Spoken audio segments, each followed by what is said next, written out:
Well, good. Welcome, everybody. Thank you for joining us here and taking the time out of your day. And we're going to talk about here is some very exciting data and really a very exciting technique and method of performing knee arthroplasty. I think what Chris was just talking about is really what we're looking at as far as the future in knee arthroplasty, using a method of surgery where we can very accurately position or place the knee implant literally within a half a degree or half a millimeter, and then collecting data that can be stored in a cloud base that's worldwide, that we can correlate this data with patient outcomes and therefore help us as surgeons in making those decisions intraoperatively within real time, within seconds, so that we can create a consistency to our outcome. So I think we're all familiar with some of the data already, and knee arthroplasty has had great success, but we still have a dissatisfaction rate that's higher than what we like. And so really it boils down to where are we, what is the optimum position? What are we aiming for? And that's what we want to share with you tonight, is some of the data on what those targets are and how we can achieve those on a very consistent and reproducible basis. So a little bit about my background is all of my education training was at the University of Michigan, undergraduate school, medical school, and residency. But it's there I got interested really initially in sports medicine. So I completed a fellowship in sports medicine at the Hershey Medical Center. Now, during this time is where I really got interested in knee surgery or knee conditions, with the early part of my career being focused on the restoration of normal ligament balance and stability. And we all know, I'm very familiar with, when you tear a ligament, that knee is not normal ever again. And restoring that ligament stability and mobility is what's been the focus. Well, the same thing applies to knee arthroplasty. And over the years, this is what's been the challenge. We've gotten pretty good at resecting the bone and creating a straight leg, but, not all of the patients do the same. And it's really about maintaining normal knee kinematics or restoring normal knee kinematics in the severely arthritic and malaligned knee. And I think we all agree that's the ultimate success or ultimate goal. Now, if we go way, way back, Dr. John Insall even described this at his time, that a total knee arthroplasty and success really isn't about cutting the bone, and it really should be thought of as a soft tissue procedure, a soft tissue operation. And what he identified, that if you fail to address that soft tissue envelope, what we refer to as the soft tissue envelope of functional motion, because it's really the ligament structures, the soft tissues around the knee that's going to dictate the movement and restoring that normal knee kinematic. And if we don't achieve that, then we're going to have a painful knee that's stiff, that has some laxities. And sometimes they're subtle to the point where everything looks really good, but there's still symptoms in that particular patient.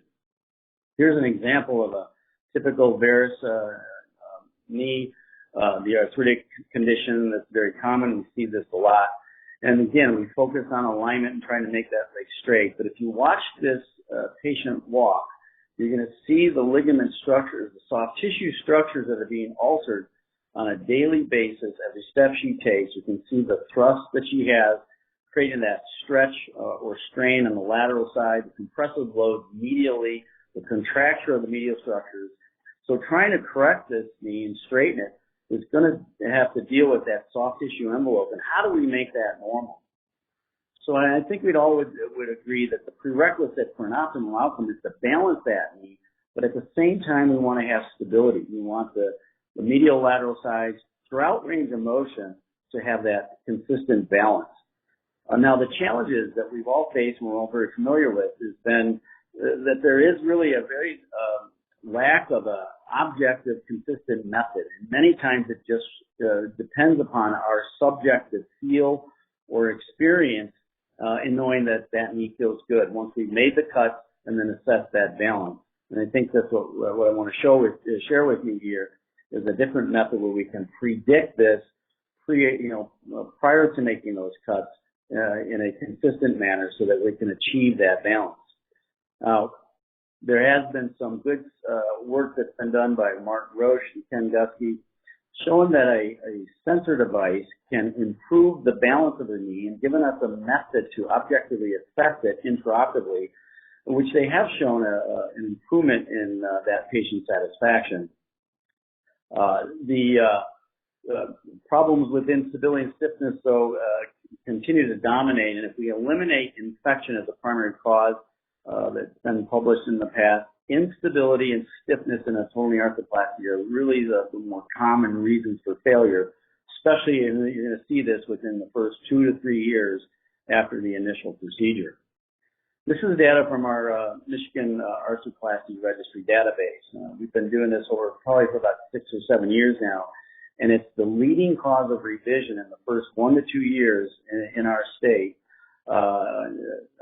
which is the instability. So if we look at the soft tissue targets, they're not really well defined. I think we all kind of know from normal knee anatomy that a knee in extension will be slightly tighter medially than laterally, so we try to shoot for that target. Mid-flexion, very challenging to assess mid-flexion. I think we'd all agree that, a lax joint medially in mid-flexion will be symptomatic and a problem. But what really is the target there? And again, very hard to determine that or define that.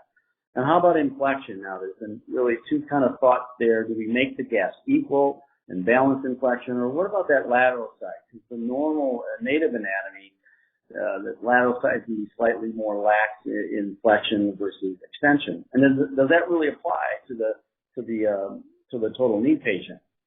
So again, I'm going to show you some data here and experience with this and how it affects patient outcomes and how we can really accurately determine this and define it. So here's an example again of an unstable knee. Now this is really obvious. It's complete failure of that medial compartment. Obviously it required revision, but majority of times it's very subtle. Here's an example of a 59-year-old female. She's only 3 years following her original procedure. She's got a cruciate retained knee, very common procedure. She had great range of motion. Her x-rays looked perfect, but here's her exam. This is her exam with her sitting, and you must do this exam with the leg dependent. So you can see she's hanging over the edge of the table, and you can see that laxity. So she's got not only flexion instability, but she's got deficiency of the posterior cruciate ligament. You can see an extension as well. So she's got a global instability going. This is that same patient intraoperatively, so you can see the exam under anesthesia, the laxity that she has. What you're also going to see now when I go into extension, there's still some laxities in extension, but it's not quite as drastic as flexion. So that flexion-extension mismatch is very common. This is, again, her same, this is the same knee. You can see intraoperatively now looking right at it. You can see the excursion of that tibia on the femur. And here you can see mid-flexion, really hard to assess it there. And again, in extension, not as bad, but notice the medial laxity there. That's what we're going to show you here is what we really don't want to shoot for. We want to have that medial compartment to be stable. Many of these patients will have this scar reaction. That's why they get the persistent pain, the swelling. The scar will literally encapsulate that patella. And it's really a reaction of the body trying to correct the problem, but it can't. Now, you can still get the same problem with a posterior cruciate substituting knee. This patient was only 18 months. Similar symptom complex here of chronic swelling, pain, the clicking they'll get, especially challenges with stair climbing as well. And then here is this patient's exam intraoperatively. So again, very slight laxity medially, but also, let me go back to that, there's still that significant laxity in flexion, which you'll see here in a minute. And even with a posterior stabilized knee, you're going to see the symptoms associated with that. So you can see there's still a post and cam, but there's flexion, laxity, flexion, instability. This, again, is data that Ken Gusky and others published on. And if you look at that graph at the right, they compared the balanced knee group to the unbalanced and saw that the patient satisfaction was significantly improved. So their study is the last two bars there. The blue is the unbalanced knee versus the balanced knee compared to other studies of the literature. And again, here, that graph on the bottom, you can see the balanced knee had a better outcome with improved knee society scores. Now, the problem with this approach, or the challenges, is that many times the assessment is made, pretty much routinely made after the bone is resected. So we hope that the knee is balanced at that point, but if it isn't, then we have to perform either soft tissue releases or additional resection of bone that many times is done freehand and does have its challenges and is more invasive to our patients. So what if we could preoperatively or prior to resection predict our balance and then have a method where we can accurately execute that to achieve that goal, so we create that consistency and that goal of that balance so that we have that optimum outcome. So that's what I want to share with you tonight, this robotic-assisted predictive balance technique that I want to share this data with you. So this is a method where we're going to create a proactive approach to achieve this soft tissue balance and do the predictive balancing prior to making the resection so that we can then accurately execute that plan using robotic technology, which therefore, if we can balance that knee preoperatively, it's going to require fewer soft tissue releases, and obviously our goal is improvement in patient outcomes. So this is a measured section, a measured approach, measured balanced approach. We're going to resect the tibia first and then assess ligament balance throughout the range of motion using this device that can put a constant load on the medial and lateral sides independently, and therefore plan the position of the femur so we have a balanced gap throughout range of motion, and then utilizing this robotic method that you can see here to be able to resect the bone in a very accurate and very precise fashion. Those images that you're seeing above are actually now, once the bone is resected, I'm able to assess my cut so that I can make certain that what my goal was achieved, both with varus valgus and flexion extension, and as well as depth of resection. Once the cuts are performed, my trial is then performed utilizing the balance spot spacer again to achieve and provide that same load that we use preoperatively, medially, laterally, independently on the medial and lateral sides throughout the range of motion to assess that ligament balance or that ligament gap. And again, distinctly different from a sensor technique. We're measuring tension in the ligament, not loads across the joint. So very different, and really what we want to achieve with knee arthroplasty. So now that we're able to do this, what is our goal? How do we achieve that? So the technology for measuring gaps and forces intraoperatively, although it's improving, we really don't know what the optimum targets are. And so that was the aim of this study, was to investigate the impact of coronal soft tissue balance throughout the range of motion on our postoperative patient outcomes. This was a prospective multi-center study. We had 6 surgeons independent at 6 different sites. The surgical approach utilized the Omnibotics robotic-assisted navigation technique, as I just described. And we had a mixture of tibia first with the predictive gap balancing, as well as a femur first with gap reporting using the Omnibotics method. We then looked at the joint gaps and measured these gaps during trialing to determine the joint gap imbalance using a 70 to 90 Newton force, medially, laterally, and applied this throughout the range of motion. Again, these forces are applied independent on the medial and lateral side. So again, we can assess that ligament balance and tension. So then we correlated this balance between the joint gap imbalance and the postoperative Cruce outcome scores. And we calculated this at extension of 10 degrees, as well as mid-flexion, 30 to 50 degrees, and inflection between 70 and 90 degrees. Our patient population, looking at the demographics, was very similar to what's been reported in the literature, with no real statistical difference between our gender, our age, or our BMI. So a pretty standard group of patients. So then what we did was correlate these gaps with the Cruce pain score in extension. And what we found was that there was a significant correlation of the medial lateral balance and extension with a relatively tighter medial gap showing less pain in this patient population compared to those that did not. You can see that here with the graph on your right, that these patients had a significantly much improved KOOS pain score. In a similar fashion, we also showed a significant correlation at midflexion, showing that the medial laxity, so patients that were loose medially at midflexion had more pain. And if that balance was within 1 millimeter of implant thickness, we showed a much more of an improvement in that KOOS pain score. You can see here it's within less than 1 millimeter. So very accurate and very precise ability to make these assessments with this technique.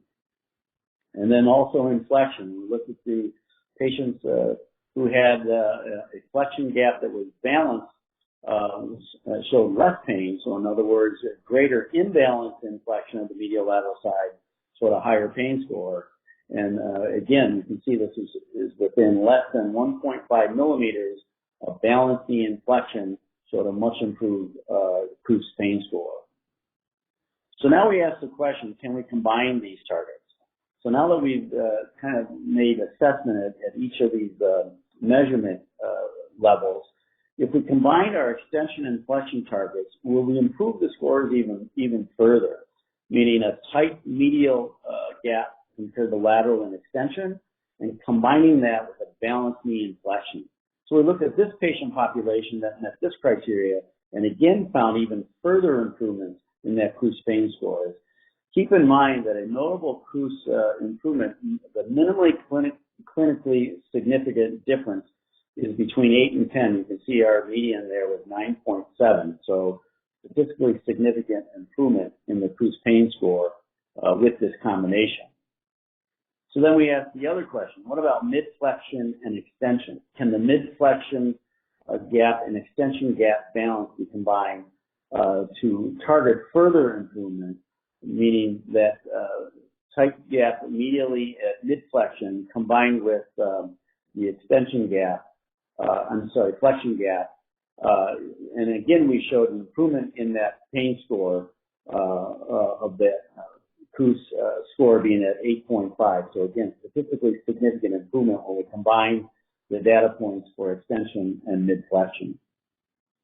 And then what about combining all targets throughout the range of motion, meaning the balance or slightly tighter gap medially in extension, the gap within 1 millimeter of implant thickness at midflexion, and then the balanced gaps in flexion. And once again, we showed a significant improvement in that KOOS pain scores in the patients that met all three of these criteria.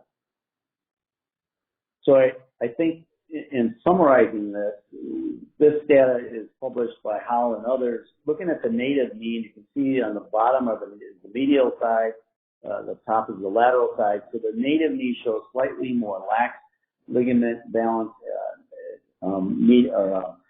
slightly more lax laterally than medially throughout range of motion, which was what we saw in our knees and extension. In flexion, our data shows that equal balance created the better outcomes. But however, we must keep in mind that there's routine removal of the ACL and or PCL during the technique of knee arthroplasty. So some of the things we see with the native knee might not always correlate with what we see with the knee arthroplasty patient.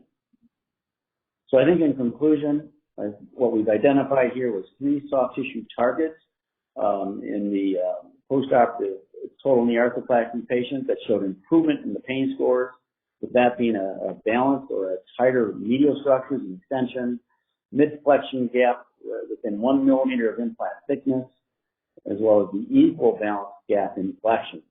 And if we can combine these targets, we also have shown that combining these 3 targets, those gaps or those patient outcome scores are improved even further, that there is a summative effect to some of these target points.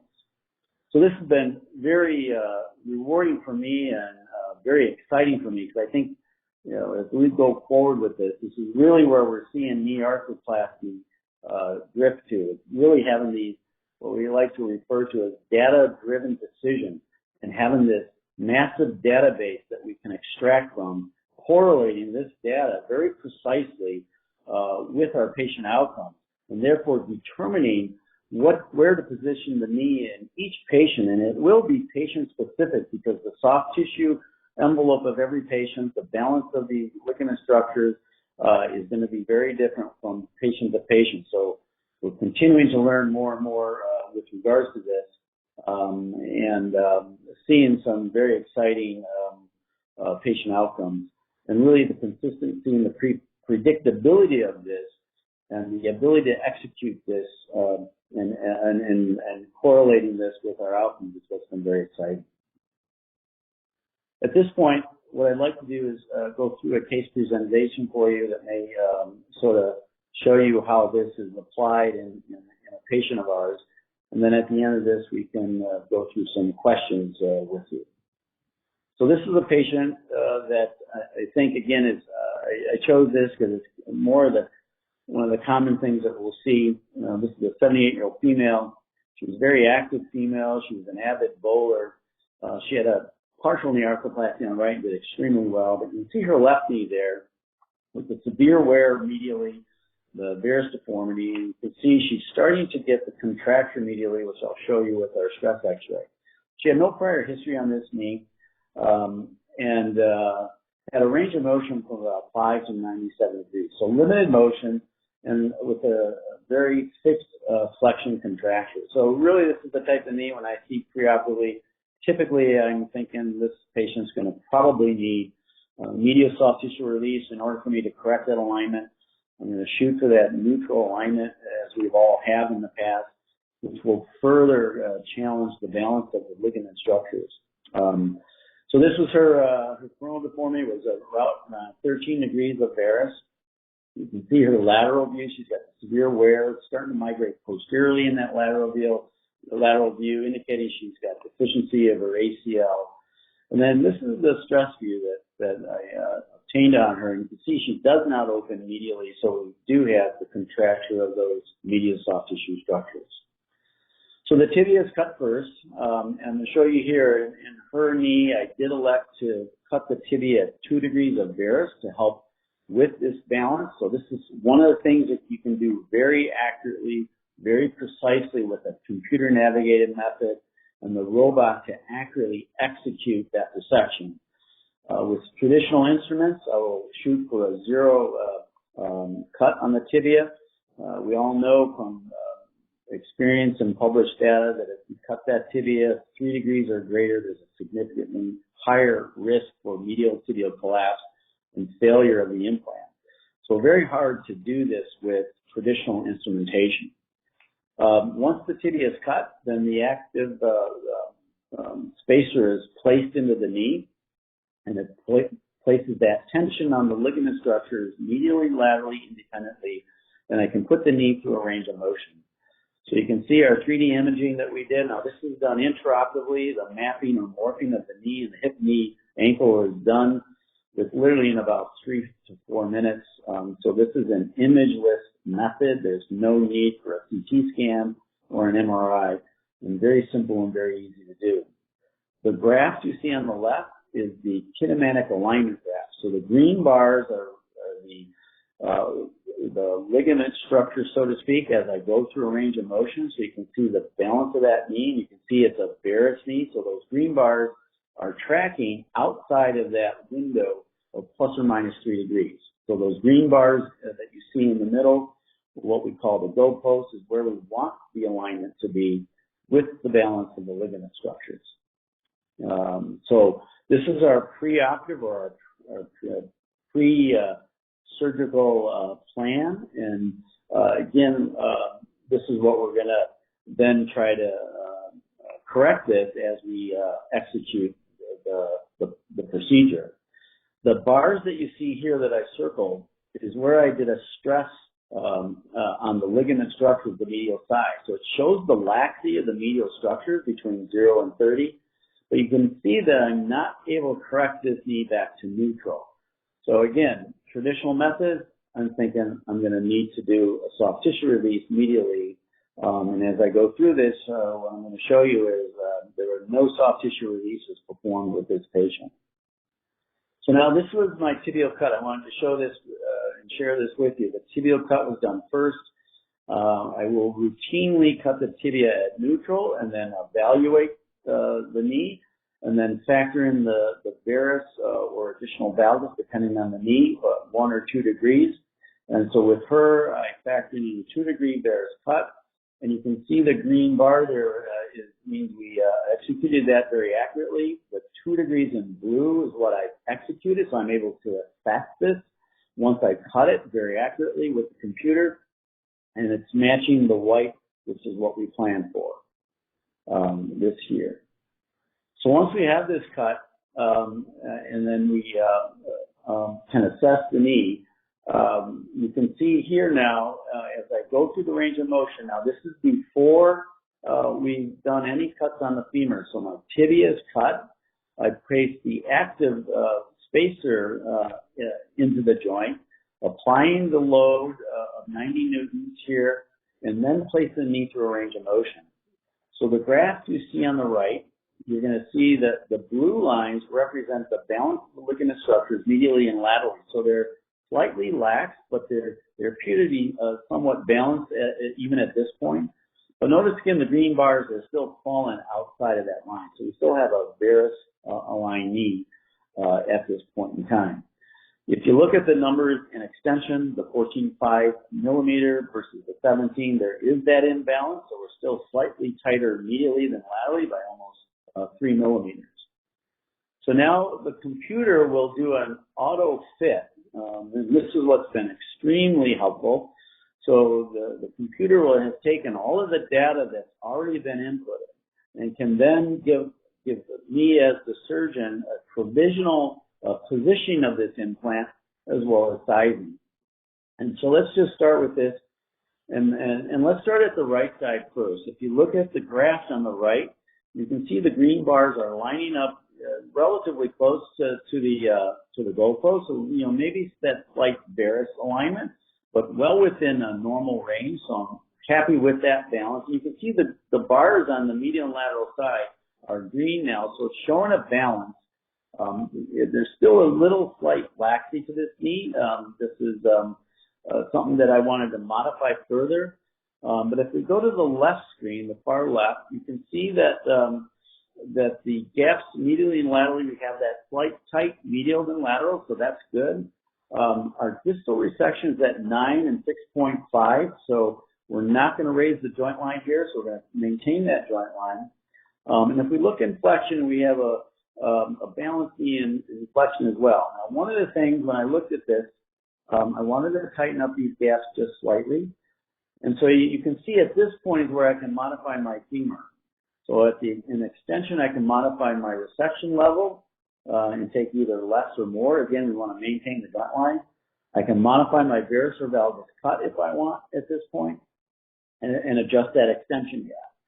The screen in the middle is the knee in flexion, so I can modify rotational alignment. So by modifying rotation will affect my flexion gap medial laterally.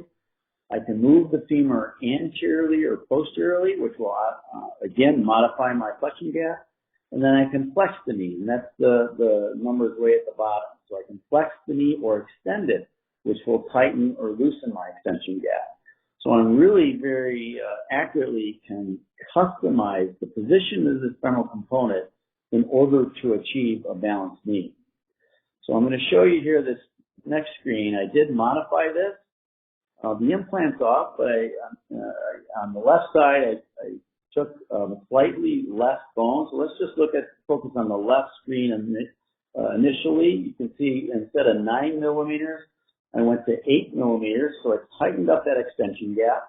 And one of the reasons I did this, and let me go back again. You can see this was using a 13 millimeter insert. So I did want to try to move that down to a 12. I like to shoot between 10, 11, and 12. But again, this is a surgeon preference. So I tightened up that gap here by taking a little less bone off, by 1 more millimeter bone off of that distal femur. Everything else was pretty much the same in extension. So that tightened up that extension gap. And if you look in the middle screen, I flexed the knee. Look at the bottom of the screen. You see 2 degrees of flexion of the component versus 0. And by flexing the femoral component, it's tightening up my flexion gap as well. Again, this is with a 12 millimeter insert now. and I modified the external rotation. So you see again, I went from 6 degrees here, looking at the top of the middle screen, to the middle screen again to 5 degrees. So now my flexion extension gaps were slightly tighter. I'm with a 12 millimeter insert. I have a well-balanced knee there, you can see on the graph, with a well-aligned knee within plus or minus 3 degrees. So this is what I accepted for this patient. So now the computer has this data. Now we talk about data-driven decisions. So my decisions now are driven by this data. This is what I predicted. So that's the predicted gap balancing that we want to achieve here. And now the robot is applied to the femur, which is a handheld robot. It attaches right to the medial side very simply, which now will execute what we plan. Once I cut the distal femur, so this is my cut, I can verify that cut, both my varus-valgus alignment as well as my flexion extension. And then I can place the implant in and do my trial. And so here is the trial component and you can see the kinematic graph that we've achieved here. And then sometimes you can see it's slightly blue. So there can sometimes be slight laxity due to the creep of ligaments or sometimes additional removal of osteophytes. But this is simply addressed by increasing the thickness of the bearing by 1 millimeter. So here's our preoperative kinematic alignment graph. So you can see that varus tracking knee. Here's our postoperative. It's falling right within the goalpost there. And here is the graph side by side. And again, just to review this lady had a 13-degree varus deformity with a fixed varus deformity and a fixed flexion contracture. The femoral component was positioned with 2 degrees of varus with 6 degrees of external rotation to help balance that gap. And the tibia was resected at a 2-degree varus angular alignment to help balance those ligaments, still achieving this predicted outcome of balanced ligaments with a well-aligned knee. So here again, you can see the kinematic graph alongside of our balance graph. Now keep in mind, no soft tissue releases were performed here. We did not raise the joint line. It did not have to resect any additional distal femoral bone. And here's her postoperative x-ray, which with this technique, you're going to find that your x-rays will all look consistently the same, which is very rewarding. Here's a closer view of her lateral x-ray as well as her AP view. And here's her follow-up. So at 1 month, she had already gained 110 degrees within 4 weeks. She had returned to normal daily activities. And at 3 months when we saw her, she had 120 degrees of flexion, a fully extended knee, and was back bowling competitively on a regular basis. So she was very pleased with this outcome. So I think the bottom line here, the take-home message for everybody is, balance gaps that we have identified throughout the range of motion that we can very predictably try to achieve this balance.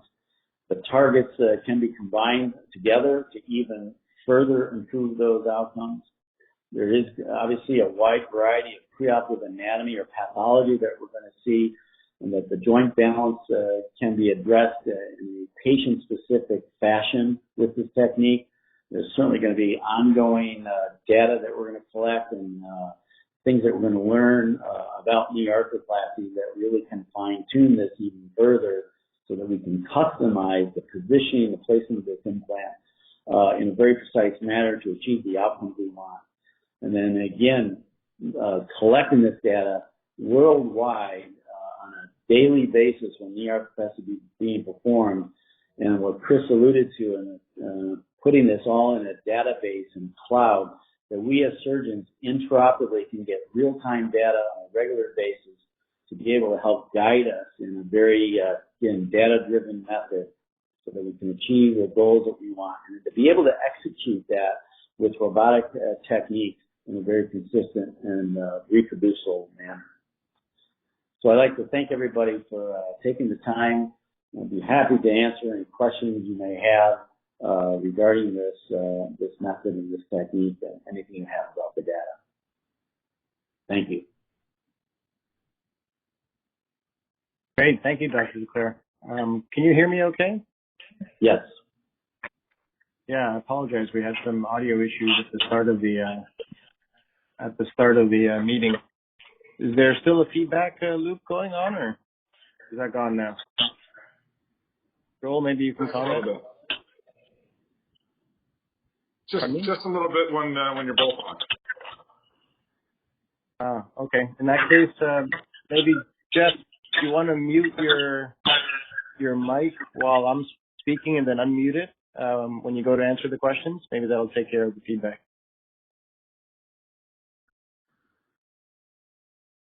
Okay. I'm muted. Okay. Thank you so much. And I'd just like to remind everybody in the audience that we welcome questions here and encourage it. So please feel free to enter those into the chat box down below, and we'll get them to Dr. DeClaire. So the first question we have is, what is the limit of how much varus or valgus you would accept?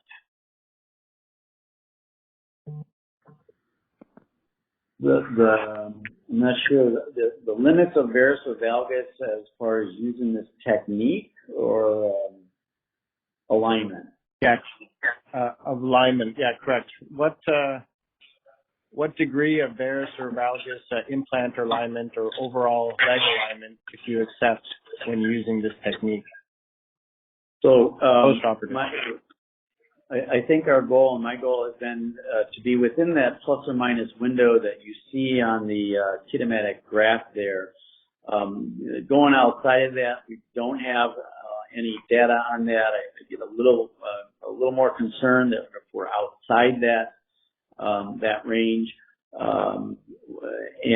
So my goal is to be within that plus or minus 3 degrees that we discussed with this case.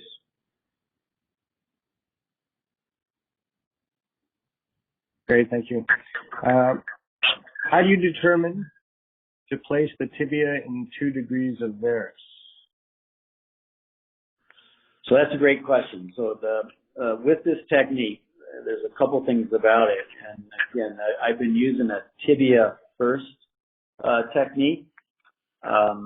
In my last 25 years of just doing knee surgery, I've been a femur first measured resection with balancing the ligaments following the resection, which has always been very frustrating as a surgeon. You know, we cut the bone and then we hope when we put our trials in that everything is good, but many times it's not, and then we have to modify our cuts or our soft tissues. And so by cutting the tibia first, what I traditionally or routinely will do is I'll cut it at 0, and then I evaluate that balance with the balance bot, and then depending on what that shows, as well as our preoperative alignment and kinematic graph, as well as the correctability of that fixed varus deformity, I will then make a decision whether to factor in 1 or 2 degrees of varus. I've not gone as high as 3, although I believe some of the surgeons have done that. So I stay within the 1 or 2 degrees of varus on the tibia. Now, in doing that, trying to do that with traditional instruments is almost impossible because there's no way to accurately measure whether we achieve that. Same thing with slope. When we try to cut at a 4-degree slope or a 7-degree slope, there is no way to really determine whether we're achieving that. With this technique, because we have the computer navigation part of it combined with the robot, I can factor in that 2 degrees of varus.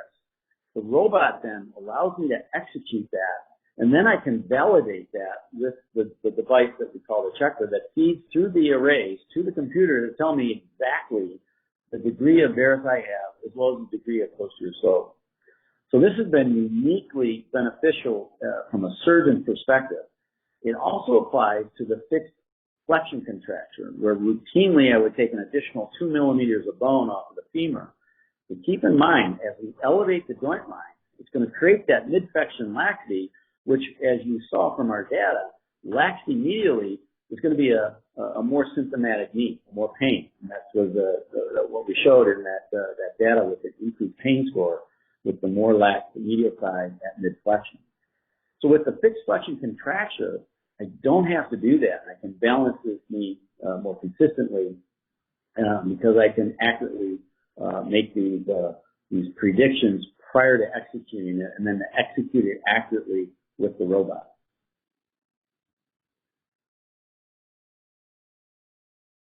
Fantastic, Jeff. That's a great point regarding distal elevation of the joint line and mid-flexion laxity. So would you say in your prior experience with manual instruments, you were more accustomed to taking more distal femur in light of a preoperative fixed flexion contracture? And has the ability to visualize the gaps and the ligament profiles throughout the range of motion changed that habit for you?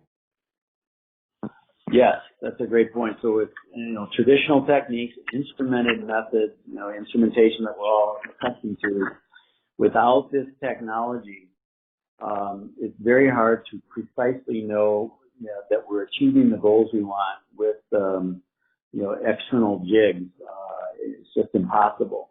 And then once we do a trial, we only rely on our own experience and knowledge to have a feel that knee feels stable and has appropriate balance, that the knee's not too tight or too loose.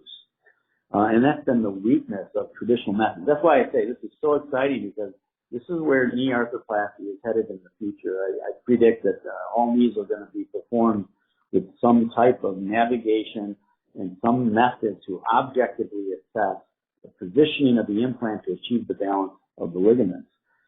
And so in the past, with a fixed flexion contracture, and certainly if it's within 5 degrees, you can many times maintain the joint line, but anybody that was 10 degrees or more, I would routinely take 2 or 3 millimeters of additional distal femur to help balance that extension gap with the flexion gap. And with this technique, that's not necessary, because you can now modify that tibial cut in order to achieve the fully extended knee. And then we can modify the position of the femur in order to accurately balance the knee, so that we have the balanced flexion gap with the extension gap. So this has been a really very pleasing improvement for me, and very rewarding. And I think, again, one of the unique things about this method that we're going to continue to see this evolve over time. Great, fantastic. Another question, does the data ever suggest that you should, if you could just mute your phone for a second. Okay, so. Does the data ever suggest that you internally rotate your femoral component? And if so, does this ever negatively affect your patellofemoral tracking? Yeah, that's a great question. I have not seen that. I have not ever internally rotated the femur. And I'm not sure if we have other surgeons who have had some experience with that. But again, I'll say this, what we're finding is, and I have found, that the amount of femoral rotation varies, and it's not the traditional 3 degrees. And you can see in the example I showed, we were at 5 degrees. We've been as high as 10 degrees, and we're not seeing actually we're seeing positive outcomes with this, because it does allow for the ability to modify the femur in order to achieve the balance of the ligaments. And I think as we go forward, we're going to learn a lot more. We're going to redefine where knees, where we're going to position the knee. And again, it is going to be patient specific. So I don't know that we have the answer to that, but one of the concerns for me with the too much internal rotation is going to be the effect on the patellofemoral joint. So to date, I have not internally rotated the femur. Great. I think we'll have some more data presented on that specific subject by Dr. Jeff Lawrence next week, when he's going to look at the spectrum of internal and external rotation on the femoral component that's been applied with the system, as well as how that has impacted patient-reported outcomes. So I encourage you to tune back in next week for some more information on that. Another comment here was on the use of CR versus PS. So it seems like most surgeons using robotics are using CR. Any idea why? Is there any drawbacks to PS? Great question. No, I don't think there's any drawbacks whether you're you want to retain the posterior cruciate ligament, sacrifice it and put a post in, or sacrifice it and do a more of a cruciate sacrifice the knee with congruent surfaces. The important thing is if you, so this technique could be used with any of those methods per the surgeon's choice.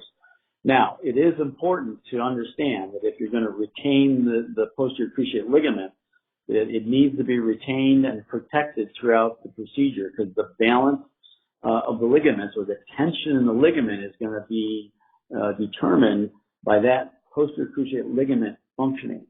So if throughout the procedure the posterior cruciate ligament does become altered or attenuated or changes, then that's going to change the balance of the knee. We all know that if you cut the normal PCL, you're going to increase your flexion gap by 3 millimeters.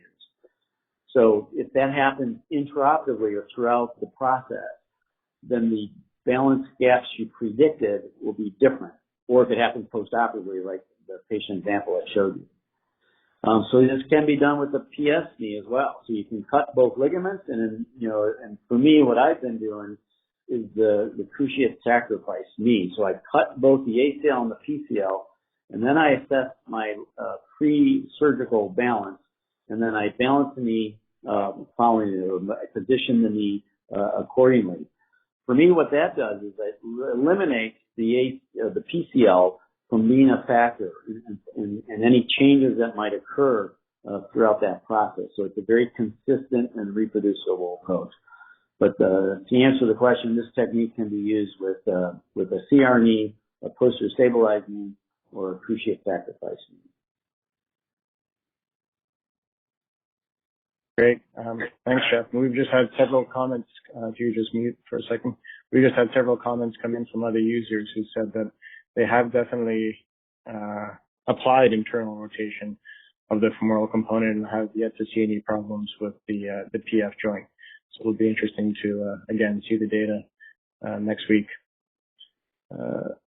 Yeah, if I could comment on that. Oh. Yeah, sure. So the internal rotation of the femur, I have not had a need for that. But again, what I mentioned earlier, we are going to redefine, we're going to see and experience the different positions of the knee with this technique. And we're going to, what we are finding is that the outcomes are equally or if not better. And so again, it's a very exciting process. Okay. A question here with regards to the goal of being slightly tighter in extension on the medial side. Do you make any specific modifications for different deformities like valgus-aligned females with pes plano, or valgus with coxovalgus, or maybe a triple varus severe deformity? Is there any specific modifications you'll make? No. So the question is, do we modify that approach of the slightly tight medial than lateral? So the answer to that is no. I think it's pretty consistent that in the valgus knee is a good example, because in the valgus knee, as we correct more towards the neutral zone, that medial side can start to get lax. And so there can be more of a tendency to have that lax medial side compared to lateral. And what we're seeing with the data and what I've experienced just over the years, that a lax medial compartment in a knee arthroplasty is going to be potentially a symptomatic knee. So we try to achieve that same balance with all knees. Now, I will say this, that this does allow, like you saw in the fixed varus knee, I showed you that our alignment, the kinematic alignment was hugging the varus side of that window. So same thing, in a valgus knee, you're going to hug the valgus side of that window, which makes for a much more reproducible method. And really, it's about restoring, again, that normal knee anatomy. Very similar. I like to compare it to when we do partial knee arthroplasty. A partial knee is really about rebalancing the ligament. The technique of the partial knee is you cut the femur or the tibia first, and then you balance the medial ligament structures. It's not about restoring alignment. And there's been great success with partial knee, with patient satisfaction in the 98% range. And so this method, this technique is very similar, only very predictive and allowing to plan for that. Great. So we only have a couple minutes left here before we sign out. Jeff, I'd like to ask, with all of the data collection that we're currently doing and where we're going in the future with a connected orthopedic insight system and the PROMS capture, where do you see this data driving us towards more advanced algorithms and perhaps auto balance types of technologies in the OR? Yeah, that's a great point to just expand on the future here. And I think we're seeing the future with this method. And again, with this predictive balance method using the balance spot to tension ligaments, there's no other method or system in the world that can create a measurement of ligament tension, medial lateral throughout full range, to tell us as surgeons where to place that knee and whether we achieve that. So that's what's been really uniquely surprising, but very much pleasing for me and exciting for me when I first ventured into this technique. And so now add to that the data that's being collected real time, daily, on every single patient to this massive database that's going to allow for this data to continue to be correlated. Just like we presented here, that the numbers are just going to continue to expand worldwide. And our experience is going to get greater and greater, but it's going to be documented by data and patient outcome. So that it's not just someone trying to teach how to do a technique and trying to get this feel. It's if you meet these parameters and you meet these goals, you're going to have obviously the ideal goal is a 99.9% success rate with every single patient. So that's the ultimate goal. So think about it. So preoperatively, we're going to do assessments and we're going to have data that helps that. Intraoperatively, when I go to the OR, I'm going to have my computer screens up. I'm going to have a navigated approach using technology that's feeding me 3D imaging and measurements real time, that's accessing this database that's again thousands and thousands of data points that's collected worldwide, that will then be able to predict in this particular patient with this particular condition how to prepare that bone to accurately place that knee. I mean, that's phenomenal, but that's really where we're headed, which is what we already got started going here. This is going to redefine, how we do things, and then to be able to correlate that with patient outcomes is what's going to be phenomenal. And then to monitor these patients with technology so that we can see, again, real time, daily basis, how the range of motion is, how many steps they're taking, some of these things that we're seeing now that are out there on the market, and then be able to communicate with patients and be able to track this and correlating that data with our intraoperative data, with our preoperative data, which then means, like I showed you, the auto balance button is phenomenal. And once I make my tibia cut and I put the balance spot in, and we get those initial readings of the the diseased knee, the computer will auto balance my knee for me, and then I can modify that. Now that will just get better and better with all these data points, and making the surgery again very predictable and consistent, correlated with the outcomes, which again is extremely exciting. Great. Thank you, Jeff. I think that'll be our first step towards our truly patient-specific model for balancing the knee joint. Well, we're out of time here today. I just wanted to thank everyone on behalf of Corin for taking the time to participate with us today and for all of your questions and attention. I'd also like to thank Dr. DeClaire. It's always an honor and privilege to have you share your clinical experience and speak about our data and where we're heading. So thank you again, and have a great evening or have a great morning, depending on where you're calling in from, everyone. Thank you. Thank you, everybody.